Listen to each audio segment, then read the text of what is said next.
రామాయణంలో కథ ఒక పెద్ద మలుపు తీసుకునేది సరిగ్గా ఇక్కడే. అంతులేని బాధలో ఉన్న ఒక రాజు, ప్రాణభయంతో బతుకుతున్న ఇంకో రాజు, వీళ్ళిద్దరూ కలిస్తే ఏమవుతుంది? ఒక అద్భుతమైన స్నేహం పుడుతుంది. ఒక పెద్ద ధర్మసంకటం ఎదురవుతుంది. ఒక మహావీరుడు నిద్రలేస్తాడు. రామాయణంలోని అత్యంత కీలకమైన ఈ కిష్కింధాకాండ వెనుక ఉన్న అసలు కథ ఏంటో ఇప్పుడు వివరంగా చూద్దాం. సీతను కోల్పోయి రాముడు పూర్తిగా కుంగిపోయినప్పుడు లక్ష్మణుడు తన అన్నతో అన్న మాటలివి. కథకు ఇదే సరైన ప్రారంభం. ఎందుకంటే ఇంతటి నిరాశనుంచే ఒక గొప్ప స్నేహం, ఒక కొత్త ఆశ పుట్టబోతోంది. అసలు ఈ మైత్రికి పునాది వేసిందేంటి? ఒక విచిత్రమైన సారూప్యత. ఇద్దరు రాజులు, వేర్వేరు ప్రాంతాలు, కాని ఇద్దరిదీ ఒకే బాధ, ఒకే వ్యధ. వాళ్ల కథేంటో చూద్దాం. చూడండి, ఒకవైపు అపహరణకు గురైన తన భార్య సీత కోసం విలపిస్తున్న రాముడు, మరోవైపు కన్న అన్న వాలి చేతిలోనే భార్యను, రాజ్యాన్ని కోల్పోయి ప్రాణభయంతో కొండల్లో దాక్కునున్న వానరరాజు సుగ్రీవుడు. చూశారా? ఇద్దరిదీ ఒకే రకమైన కష్టం. బహుశా ఆ కష్టమే వాళ్ళిద్దరిని కలిపింది. ఋష్యమూక పర్వతం మీద తన 4 మంత్రులతో తలదాచుకుంటున్నాడు సుగ్రీవుడు. అప్పుడే ఆయుధాలు ధరించి వస్తున్న రామలక్ష్మణులను చూశాడు. అంతే, గుండెల్లో రాయిపడింది. తన అన్నయ్య వాలి పంపిన గూఢచార్లే వీళ్ళని భయంతో వణికిపోయాడు. వెంటనే అసలు విషయం కనుక్కోమని తన అత్యంత నమ్మకస్తుడైన మంత్రిని పంపించాడు. ఇప్పుడు కథలోనే అస్సలు సిసలైన టర్నింగ్ పాయింట్. 2 జీవితాలనే కాదు, మొత్తం రామాయణ గమనాన్నే మార్చేసిన ఒక పవిత్రమైన స్నేహబంధం. అది ఎలా ఏర్పడిందో చూద్దాం. సుగ్రీవుడు పంపిన ఆ మంత్రి మరెవరో కాదు, ఆయనే హనుమంతుడు. ఒక సన్యాసి వేషంలో ఎంతో వినయంగా రామలక్ష్మణులను సమీపించి వారి రాకకు కారణమేంటని అడుగుతాడు. ఈ ఒక్క సమావేశం, ఇక అక్కడ్నుంచి రామాయణం గమనం పూర్తిగా మారిపోతుంది.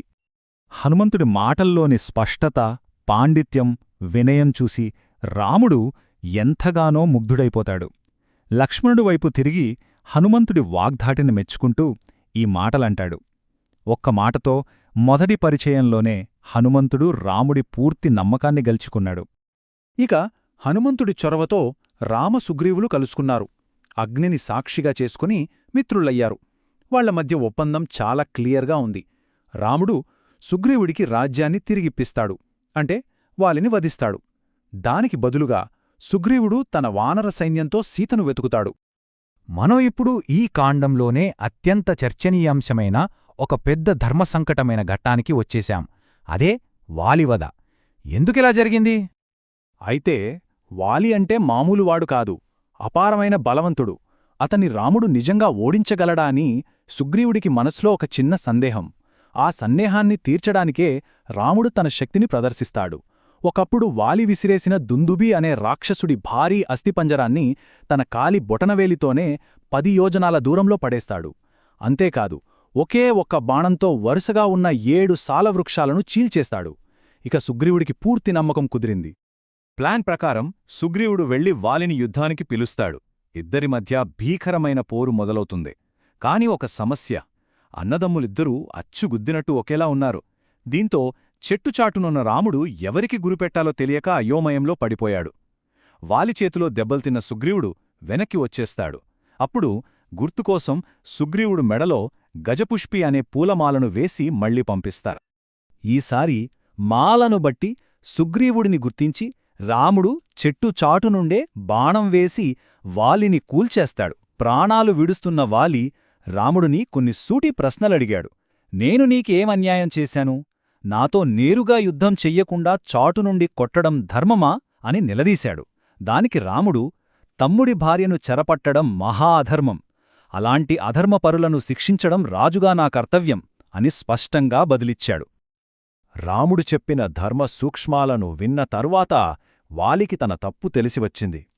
రాముణ్ణి క్షమించమని వేడుకుని తన కొడుకు అంగదుడిని, తన భార్య తారను జాగ్రత్తగా చూసుకోమని సుగ్రీవుడికి అప్పగించి ప్రశాంతంగా ప్రాణాలు విడిచాడు. వాలి మరణంతో రాముడిచ్చిన మాటలో మొదటి భాగం పూర్తయింది. అనుకున్నట్టే ఇప్పుడు సుగ్రీవుడు కిష్కింధకు రాజు అయ్యాడు. సుగ్రీవుడు కిష్కింధకు రాజుగా, అంగదుడు యువరాజుగా పట్టాభిషేకం చేసుకున్నారు. ఇక రాముడికిచ్చిన మాట నిలబెట్టుకోవాల్సిన సమయం వచ్చింది. కాని వర్షాకాలం మొదలైంది. దీంతో సీత కోసం వెతకడం అసాధ్యం. ఆ 4 నెలల పాటు రాముడు ప్రస్రవణ పర్వతంపై ఓపికగా ఎదురుచూస్తూ ఉండిపోయాడు. వర్షాకాలం ముగిసింది. అయినా సుగ్రీవుడి నుంచి కబురులేదు. రాజ్యసుఖాలలో మునిగిపోయి రాముడికిచ్చిన మాటను పూర్తిగా మర్చిపోయాడు. దీంతో రాముడికి కోపం కట్టలు తెంచుకుంది. వెంటనే లక్ష్మణుడిని కిష్కిందకు పంపాడు. లక్ష్మణుడి ఉగ్రరూపం చూసి వానరులంతో భయపడ్డారు. ఆ సమయంలో వాలి భార్య అయిన తార ఎంతో చాకచక్యంగా మాట్లాడి లక్ష్మణుడి కోపాన్ని చల్లార్చి పరిస్థితిని చక్కదిద్దింది. తన తప్పు తెలుసుకున్న సుగ్రీవుడు ఇక ఏమాత్రం ఆలస్యం చేయలేదు. ఇచ్చిన మాట ప్రకారం సీతను వెతకడానికి తన అపారమైన వానర సైన్యాన్ని మొత్తం సమీకరించాడు. సుగ్రీవుడు తన సైన్యాన్ని 4 భాగాలుగా చేసి 4 దిక్కులకు పంపాడు. తూర్పుకు వినతుడు, పడమరకు సుషేణుడు, ఉత్తరానికి శతబలి నాయకత్వం వహించారు. కాని అందరికంటే బలమైన ముఖ్యమైన బృందాన్ని దక్షిణం వైపు పంపాడు. దానికి నాయకుడు యువరాజు అంగదుడే అయినా అందులో ఉన్న అసలు బలం హనుమంతుడు, జాంబవంతుడు. దక్షిణం వైపు వెళ్తున్న బృందంలో హనుమంతుడిపైనే రాముడికి పూర్తి నమ్మకం. అందుకే తన గుర్తుగా తన పేరు చెక్కిన ఉంగరాన్ని తీసి హనుమంతుడికి ఇచ్చాడు. సీతను కలిసినప్పుడు ఇది చూపించు, నిన్ను నమ్ముతుంది అని చెప్పాడు. ఇది కేవలం ఒక ఉంగరం కాదు, అది ఒక ఆశ, ఒక భరోసా. ఈ కథలో మనం చివరి ఘట్టానికి చేరుకున్నాం. నెల రోజుల వెతుకులాట తర్వాత ఆశలన్నీ అడుగంటిన సమయానికి నిరాశ అంచున ఉన్న వానర సైన్యానికి ఒక కొత్త ఆశకిరణం ఎలా కనిపించిందో ఇప్పుడు చూద్దాం. సుగ్రీవుడు పెట్టిన నెల రోజుల గడువు ముగిసిపోయింది.